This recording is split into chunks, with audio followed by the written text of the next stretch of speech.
Olá, jogadores mortais, olá, jogadoras mortais, eu sou Otávio Uga, este é o Super 8 e hoje vamos dar continuidade à nossa revisão. No primeiro vídeo eu falei sobre os filmes de 1 a 4, aqui a gente vai abordar de 5 a 8 e mais uns 3 dedinhos de prosa sobre o spin-off. Pois então não vamos perder tempo não e vamos direto ao que interessa. Antes disso, se você estiver gostando desse quadro, a única coisa que eu peço é aquele likezinho sapeca para ajudar a espalhar a nossa palavra.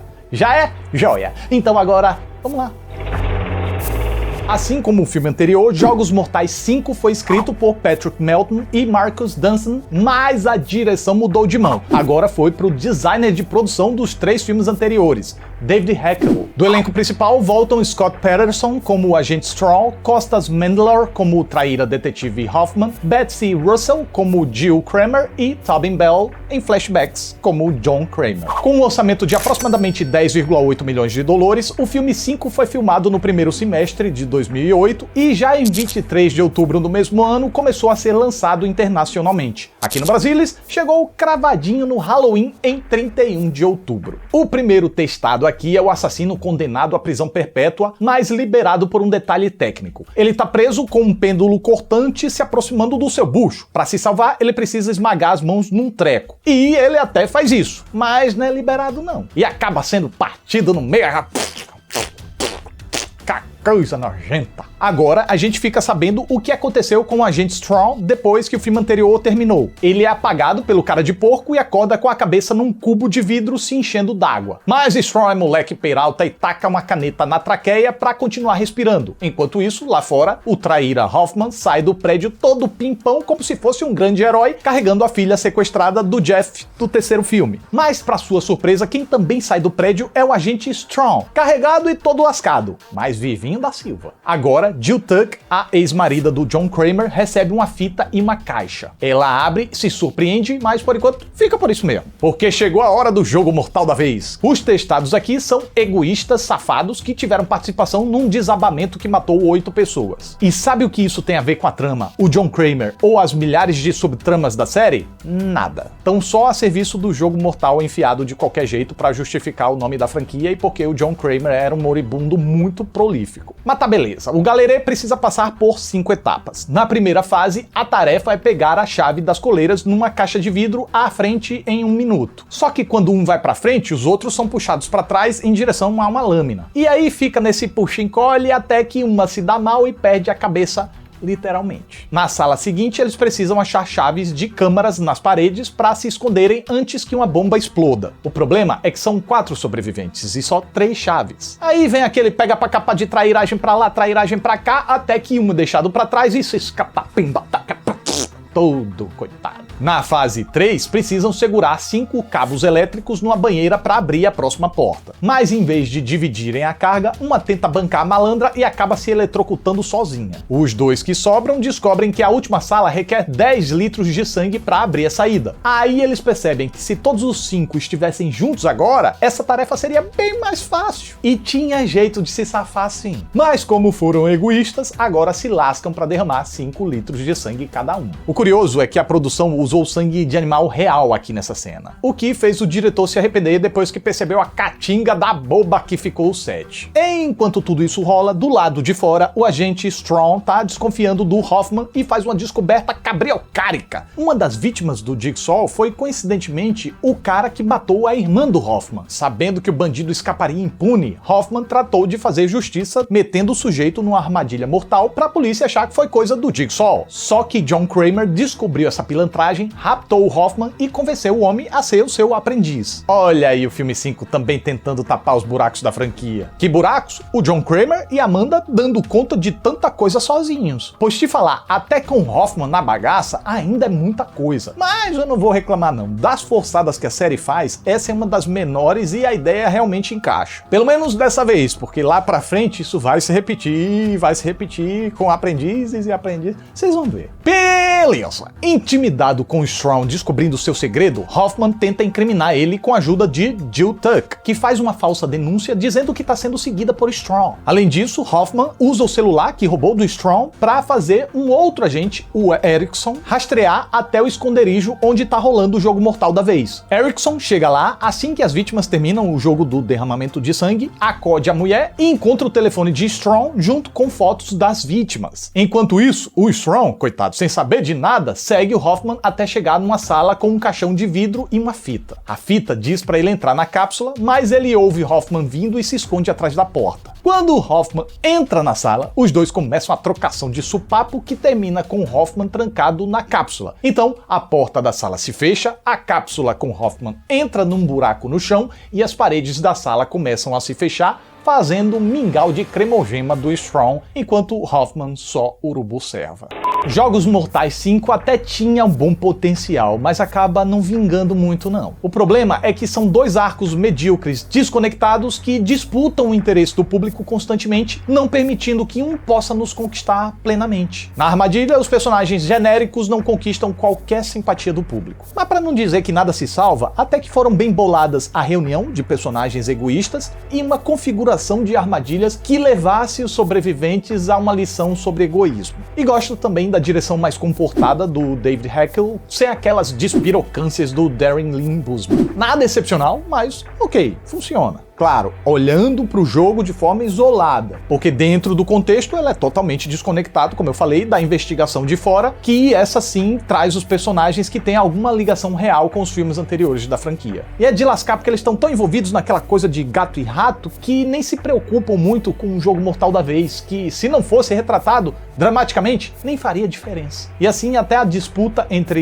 Strong e o Hoffman, que poderia render um bom filme, acaba não decolando muito, porque tem que dividir o tempo e ser interrompido pelo outro arco o tempo todo. Uma pena, porque a disputa estava ali, querendo funcionar. Por mais que o intérprete do Hoffman seja bem qualquer coisa e exale vilania barata por todos os poros. Por tudo isso, as críticas negativas foram pesadas e a bilheteria caiu um pouco mais, levando o filme a fazer 113 milhões de dólares mundialmente. Mas ainda assim, 10 vezes mais do que o orçamento. Então ainda compensava insistir na série.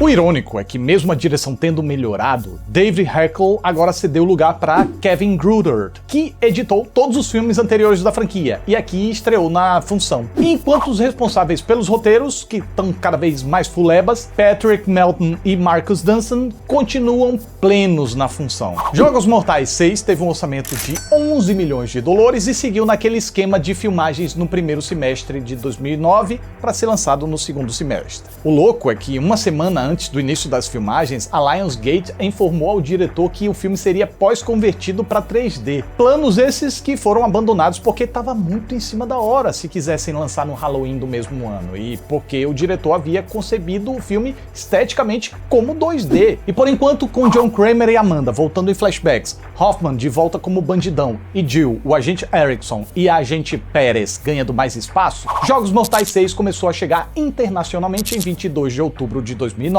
e aqui no Brasil chegou em 6 de novembro. E o filme começa com aquela armadilha rápida, de praxe, se salva aquele que arrancar o maior pedaço de carne. O rapaz bem alimentado acha que vai se dar bem arrancando um pedaço de pança, mas na hora H, a mulher capa o braço fora. Ela se salva e pior para o homem que foi para a terra dos pés juntos. Pouco depois, o agente Erickson recebe o detetive Hoffman nessa cena do crime e informa que encontraram as digitais do agente Strong lá e que a agente Pérez não morreu. Era só zoeirinha para proteger ela até acharem o cúmplice do Jigsaw infiltrado. Hoffman então passa a trabalhar em parceria com eles, mas dá nem 2 tempos depois, o traíra já aparece conversando com a ex-mulher de John Kramer porque eles estão macumunando o jogo mortal da vez. Ela entrega a caixa que recebeu no filme anterior com envelopes informando as próximas vítimas. E como é que vai ser agora? Bom, enquanto tem uma mãe e um filho numa grade e uma jornalista que fuçava o passado do Jigsaw em outra, o grande testado da vez é um Zé Cabrunco chamado William, que é um executivo de um plano de saúde que caça desculpinhas para negar o tratamento dos segurados. E adivinha quem foi um dos segurados que teve o tratamento negado? Sim, John Kramerzinho, que, óbvio, pegou ranço e mesmo agora depois de morto, deixou planos para atacar o cara em seus jogos. No primeiro teste, William e o zelador de sua empresa estão com máscaras de respiração. Quem respirar menos, vive. Mas como o zelador é um boca de chaminé, seu fôlego não ajuda e...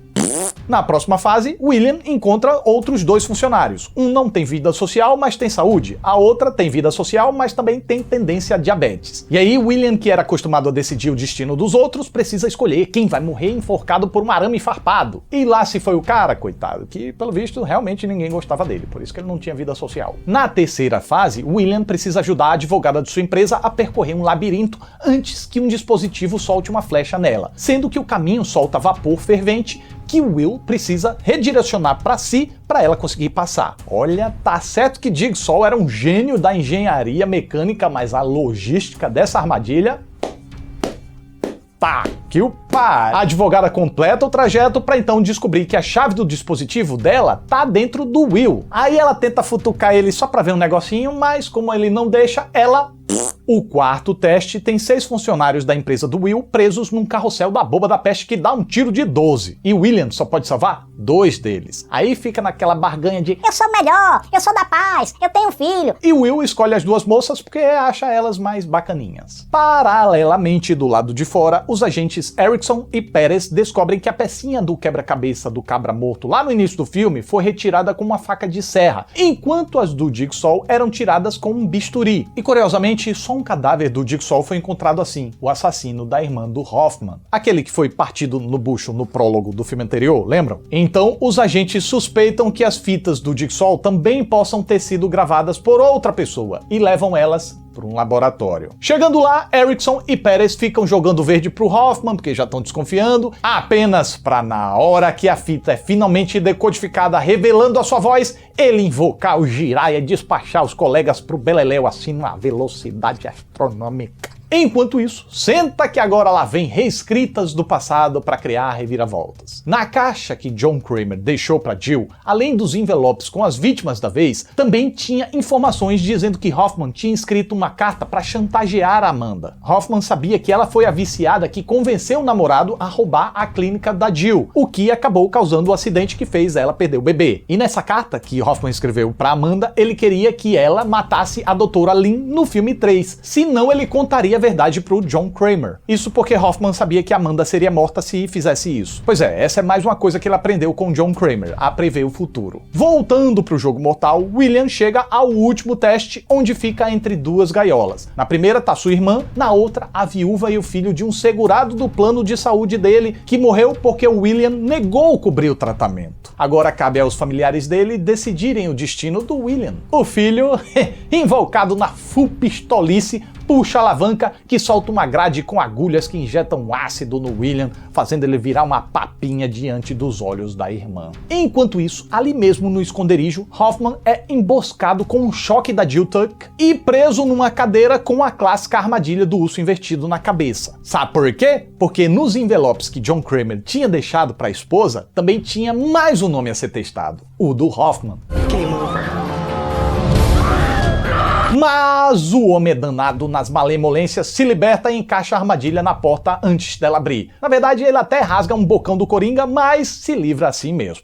Tá certo que dessa vez deram um jeito melhor de conectar o jogo mortal ao John Kramer, e tá certo que a crítica ao covarde sistema de saúde do Estados Unidos foi uma boa ideia, mas não creio ter sido suficiente para despertar grandes interesses na narrativa do jogo, já que colocar o babaca do plano de saúde decidindo sobre os outros e passando ileso não desperta muita simpatia. Além de que, fase após fase, nem dá atenção se as vítimas vão ou não morrer, já estraga surpresas dizendo que só alguns deles vão se salvar. E quem? Não faz diferença, a gente não conhece ninguém. Os personagens entram e saem com personalidades resumidas a poucos adjetivos e no fim das contas fazem apenas papel de pedaço de carne. Enquanto isso, do lado de fora, o jogo de gato e rato tem um pouco a mais de conteúdo do que o filme anterior, mas não deixa de ser uma reciclagem da fórmula com personagens diferentes, agora trocando o Strong pelos agentes Erickson e Pérez. Sem falar que esses dois aqui têm o carisma e a presença de um peso de papel. Ah, e sem falar que para corrigir o problema da desconexão do filme anterior, anterior, enfiaram arcos demais para tentar conectar tudo, mas por outro lado, a narrativa ficou muito fragmentada. Tem a jornalista, os flashbacks, é muita coisa. E se as reescritas do passado de John Kramer já estavam forçadas, aqui subiu mais alguns degraus. Pois é, mataram o cara, agora regaram e precisam trazer ele de volta com 500 milhões de flashbacks com a desculpa de aprofundar o personagem. Mas que na verdade são só reinvenções encaixadas através de conexões mirabolantes demais para fingir que tudo é mais complexo do que realmente é e tentar surpreender a gente. Afinal de contas, a série virou isso, um jogo mortal sanguinolento e reviravoltas. O problema é que tá cada vez mais absurdo e cheio de coincidências e conveniências. Pelo menos as bagaceiras ficaram só no roteiro. A nova direção deu conta do recado com um toque mais sóbrio do que o Darren Lynn Bousman havia fazendo, mais ou menos na mesma linha que o David Heckle. Diante disso, as críticas foram mais generosas com esse filme do que com os filmes 4 e 5, mas o público não pilhou não, e a franquia amargou seu pior desempenho nos cinemas com 68 milhões de dólares. Percebendo o desgaste inevitável de anos seguidos repetindo a mesma fórmula, os executivos prepararam o que seria o capítulo final.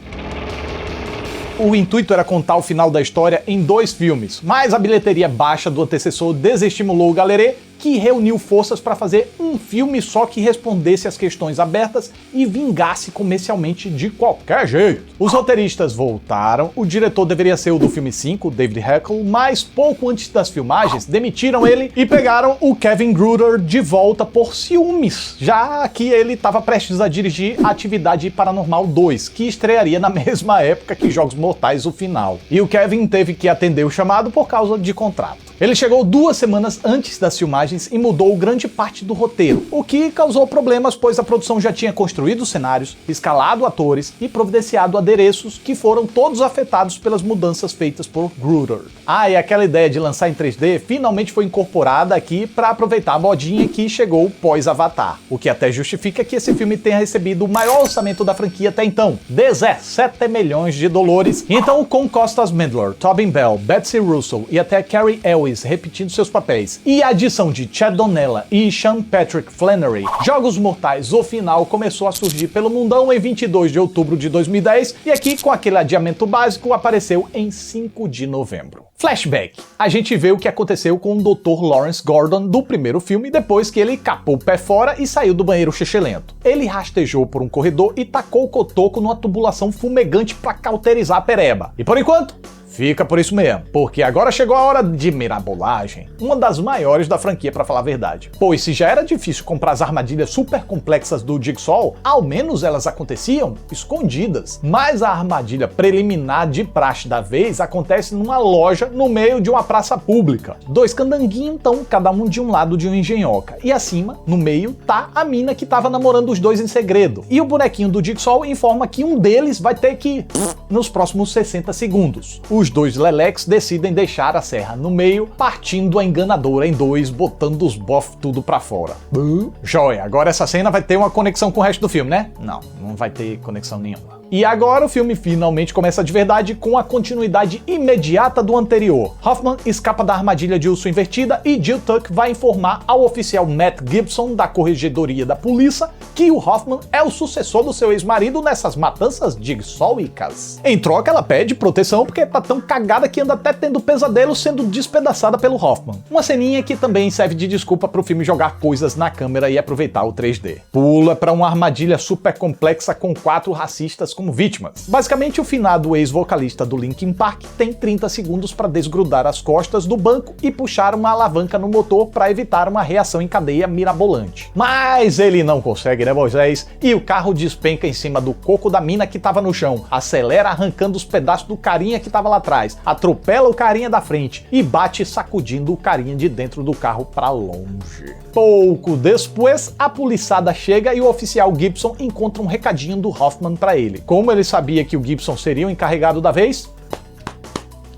Otávio, esse filme não vai ter um jogo mortal principal? Te falar que eu até gostaria, porque assim a trama poderia ganhar mais foco. Mas não foi dessa vez que os realizadores tiveram peito de descartar essa que é uma das grandes marcas da franquia. E o jogo mortal acontece com um tal de Bob, um carinha que ganhou fama e din-din explorando sua história como ex-vítima do Jigsaw. O problema é que tudo isso é mentira, mas John Kramer havia descoberto essa safadeza e agora ele vai poder mostrar que é o bonzão. Ele tem 1 hora para enfrentar os obstáculos até chegar na sua amada. Primeiro, evita cair numa cama de espetos. Depois, encontra sua publicitária numa geringonça com 4 canos afiados que se aproximam do gogó dela quando qualquer som é detectado. Olha essas tecnologias só.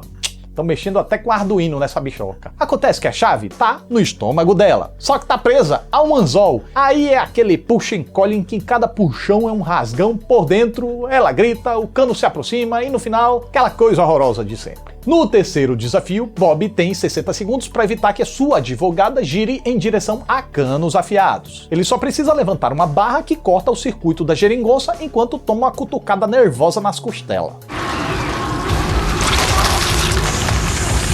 Agora ele entra numa sala sem piso, mas apenas com algumas vigas. No outro lado, seu assistente e melhor amigo tá com uma máscara e uma corda no pescoço. Mais 60 segundos para Bob pegar a chave da coleira e entregar pro cara.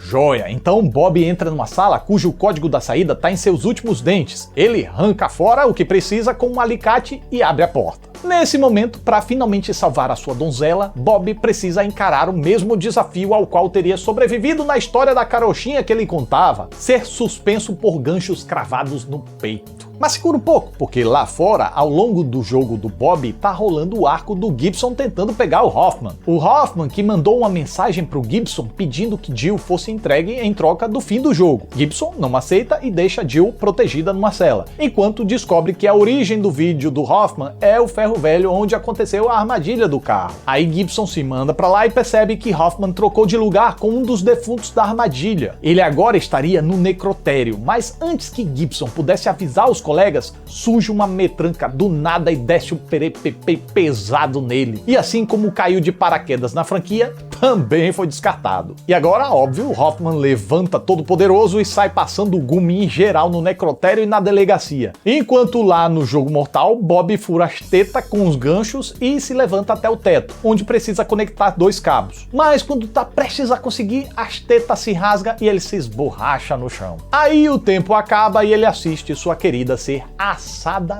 viva. Volta pro Hoffman imbatível na delegacia até que ele acha a Jill, dá um sacode bruto nela, monta a armadilha de urso invertido e pela primeira vez na franquia a gente vê esse negócio funcionando de verdade. E cruzes, que coisa horrorosa. Hoffman então taca fogo em seu esconderijo e sai impune. Mas será mesmo? Do nada ele é atacado e dopado por 3 caras de porco. Lembram que o Dr. Lawrence Gordon escapou no início do filme? Pois ele foi cuidado e recrutado por John Kramer, claro, que recruta todo mundo aceita se tornar psicopata. E o Dr. Gordon estava ajudando ele nas armadilhas, principalmente naquelas que requeriam procedimentos médicos. John havia deixado um pedido para ele agir se Hoffman machucasse a Jill. Como Hoffman machucou, bem machucado até, Dr. Gordon levou o Hoffman pro banheiro xixelento e deixou ele preso lá, soltando o clássico Game Over.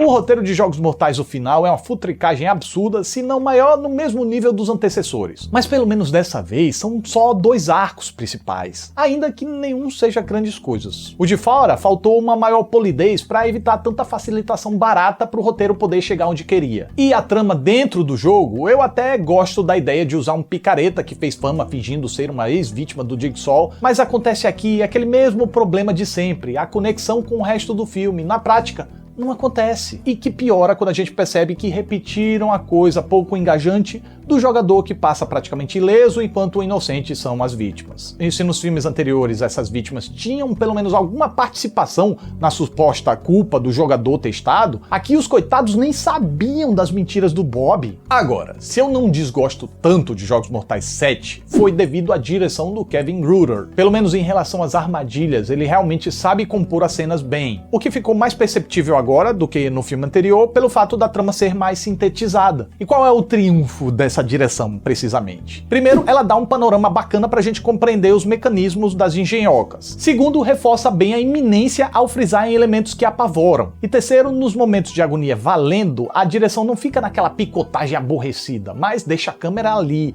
presa, obrigando a gente a encarar esses trechos excruciantes por mais tempo. Nas bilhetérias, a franquia voltou a fazer acima da casa de 100 milhões. E era pra realmente ser o final por algum tempo, pra deixar a série descansar do desgaste de 7 filmes em 7 anos consecutivos. E então sentiram que 7 anos de descanso seria o suficiente também.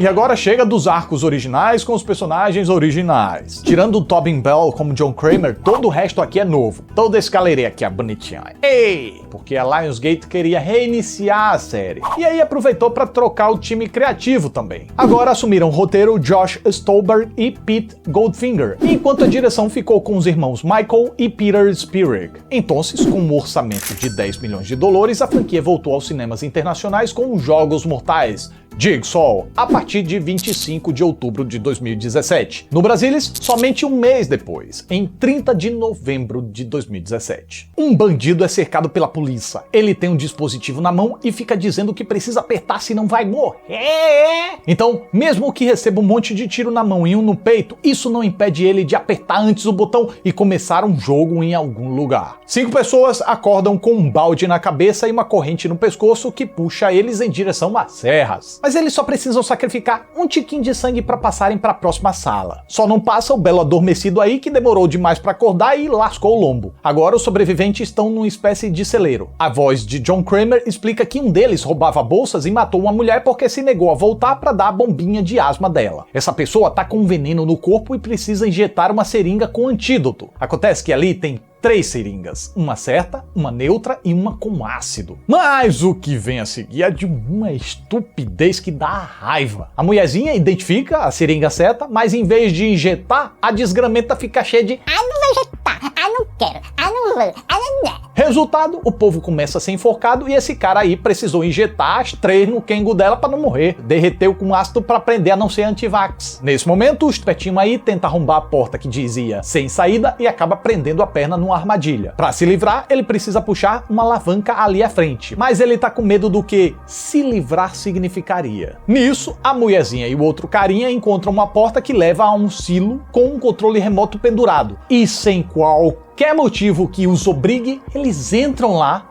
puxam o controle remoto e óbvio que ficam presos. Para escaparem, a gente volta pro carinha da perna presa, ele precisa puxar a alavanca. O que assim ele faz? Livra a galera lá do silo e, no seu caso, fatiou a perna em vários pedaços. Depois disso, o mancebo aí ainda não aprendeu e caiu em mais uma arapuca. No passado, ele havia vendido uma moto sem freio que matou o sobrinho de John Kramer. E agora ele é posto nessa espiral movida por uma moto e tem que apertar o freio lá embaixo para sobreviver. Só não pode esbarrar nas paredes, senão, bem, isso aí que vocês estão vendo acontece. Se esfolou todo. Do lado de fora, a gente é apresentado a uma nova turminha. O detetive Hunt, o detetive Halloran, o legista forense Logan e a legista assistente Eleanor. Eles ficaram encarregados do caso quando os mortos do jogo são largados na cidade. Os legistas encontram a marca de quebra-cabeça em um pendrive com uma mensagem cuja voz bateu com a do John Kramer. E embaixo das unhas do sujeito tá o sangue do John Kramer. E ao exumar o corpo do John Kramer, quem tá lá não é o John Kramer, mas o carinha lá do início do filme que tomou um tiro, lembram? Mesmo assim, o detetive Halloran acredita ser um caso de copiadores e suspeita da legista que parece estar se divertindo demais com o caso. E isso se agrava quando descobrem que ela é uma super fã do Jigsaw, de um jeito que tem até um museu com réplicas das armadilhas. E aqui o roteiro assina um atestado de full abyss porque olha o nível de pista absurdamente forçada que insere pra gente desconfiar dela. Além disso, os detetives ainda encontram um corpo moído num quarto escondido nesse museu e não tem dúvida de que a moça seria a copiadora. É um negócio tão na cara, mas tão na cara que tá na cara que não é ela. Na contramão, o legista Logan tenta convencer o detetive Hunt de que o culpado, na verdade, é o detetive Halloran, porque ele é corrupto. Tipo, o culpado não pode ser mais ninguém no resto do mundo. Tem que ser alguém ali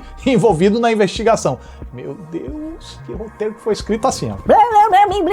Volta pro jogo. A mulherzinha tenta arrombar o celeiro pra cair fora, mas não contava que a pessoa por trás de tudo estaria de tocaia. E quem é ele? Ninguém mais, ninguém menos do que John Kramer. Mas como? Ele não morreu? Calma que tudo isso vai fazer sentido. Porque agora John vai brincar com os 2 sobreviventes, o da perna cortada que provocou um acidente na juventude matando 3 pessoas, e a mulher que matou o próprio bebê e pôs a culpa no marido. John diz que a chave da liberdade dele está num cartucho de 12, então carrega a arma e sai. A mocréia assassina não pensa 2 vezes e pega a arma para tentar atirar no outro, mas o tiro sai pela culatra e arrebenta a força lisa dela. Depois disso, o carinha encontra as chaves partidas que estavam dentro do cartucho, entende o que o John quis dizer e percebe que ficou sem saída. Mas talvez os 2 legistas possam salvar ele, pois a Eleanor descobriu o lugar do jogo mortal da vez e se manda pra lá com o colega Logan pra provar sua inocência, mas são emboscados por Halloran. Eleanor escapa, Logan é nocauteado e Halloran é atacado por alguém. Então os 2 acordam com coleiras com laser e precisam confessar seus pecados ou vão morrer. Logan admite que, sem querer, trocou os exames de John Kramer, o que atrasou seu diagnóstico de câncer. Mas como não confessou a tempo, ele...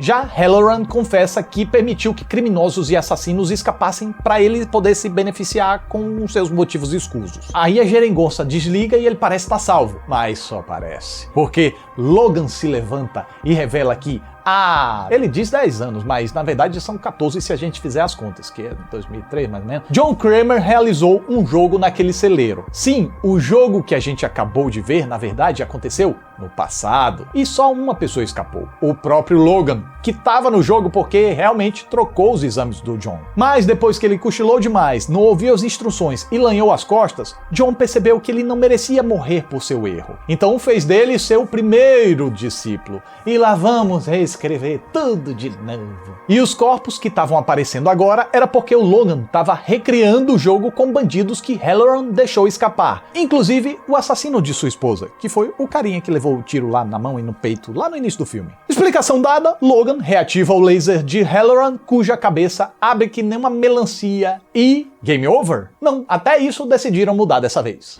I speak for the dead. Eu já fiz um vídeo específico sobre esse filme, então para eu não me repetir, vou apenas dizer que é mais um episódio bem qualquer coisa, repetitivo, absurdo e sem sentido. Ah, mas a franquia toda não é assim? Esse aqui consegue até ser um pouco mais, pois tome mais uma redefinição de passado, que nem parece se encaixar na cronologia, mais um aprendiz omitido do Jigsaw, que não havia sido sequer mencionado até então, usado com o único propósito de fabricar uma surpresa. Mais personagens novos com contextos gritantemente forçados do lado da investigação e absurdamente burros dentro das armadilhas. Ainda assim, tem como Jogos Mortais 8 funcionar? Tem! Pra quem é fã da franquia, as armadilhas seguem naquele mesmo padrão que gasta toda a criatividade pra estraçalhar as vítimas das formas mais sanguinolentas e agoniantes possíveis. E assim como nos 2 últimos filmes, ao menos a gente consegue entender o que tá acontecendo, porque a direção sabe se comportar. Não acho tão habilidosa ao trabalhar o suspense da iminência, mas tá valendo. E comercialmente, compensou ressuscitarem a franquia? Mais ou menos. O filme teve um bom desempenho nas bilhetérias com 102 milhões de dólares, mas nada muito empolgante para fazer esse reinício realmente emplacar com outras sequências. E aí bota a franquia por mais alguns anos na geladeira, até que Chris Rock, que era um fã da série, propôs um reboot, sequência, spin-off, e a galera pilhou.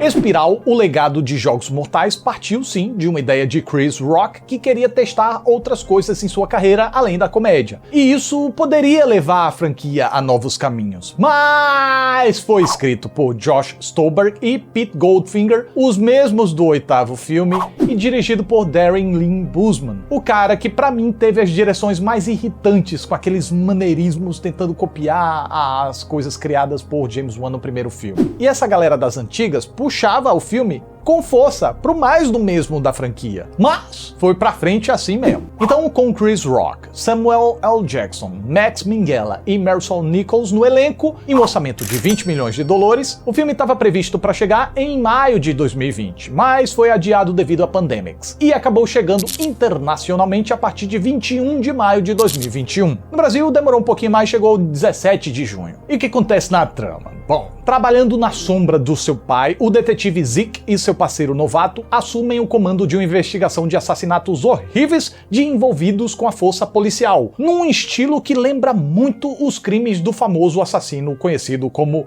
Jigsaw. Sim, um imitador violento tá à solta e Zeke e seu parceiro precisam rastreá-lo antes que seus colegas e seu pai se tornem novas vítimas. Como é um filme recém-lançado e que muita gente ainda não viu, eu não vou dar detalhes da trama não, eu vou parar por aqui mesmo. E sobre a minha opinião sobre ele, eu também fiz um vídeo análise só pra ele, mas eu acho que vale a pena dizer que Espiral me agradou mais do que a franquia andava me agradando. Principalmente por ser um filme que, felizmente, sim, tenta propor algo novo e tem coragem de não ficar tão dependente do jogo mortal principal, que ultimamente estava sendo encaixado sem muita conexão com a trama principal do lado de fora, apenas por medo dos realizadores de fugir das tradições. Por outro lado, o filme também perde os atributos que o jogo mortal traz. Mas eu acho que ainda assim traz uma boa dose de armadilhas e sanguinolências para não desvirtuar as marcas da franquia. Também não chega a ser um grande filme de investigação, por isso, se limitando a ser um Seven pobre, mas ao menos é esforçado para não ser o mais do mesmo da franquia. E o mesmo eu posso dizer da performance do Chris Rock. Ele não tá lá essas maravilhas, mas tá tentando. É tanta careta que ele faz que parece que tá com dor de barriga. Bom, pra quem quiser saber mais, eu recomendo o meu vídeo de Espiral, o legado de Jogos Mortais. O filme fez 40 milhões nas bilhetérias mundiais, mas também não dá pra dizer que foi um fracasso por causa do período de insegurança em que foi lançado. Houve rumores de que estavam se coçando pra lançar os Jogos Mortais X. E bem, agora eles têm 4 possibilidades de frente. A original, com o Dr. Gordon como o Jigsaw, a do legista Logan assumindo esse título,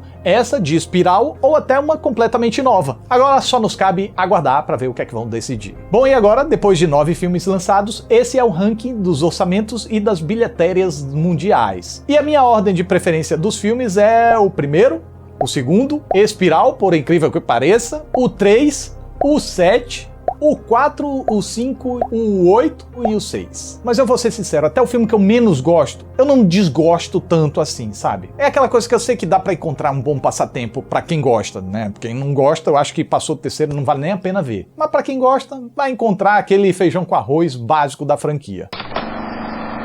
Socorro! Socorro! Não! Alguém me ajude! Não!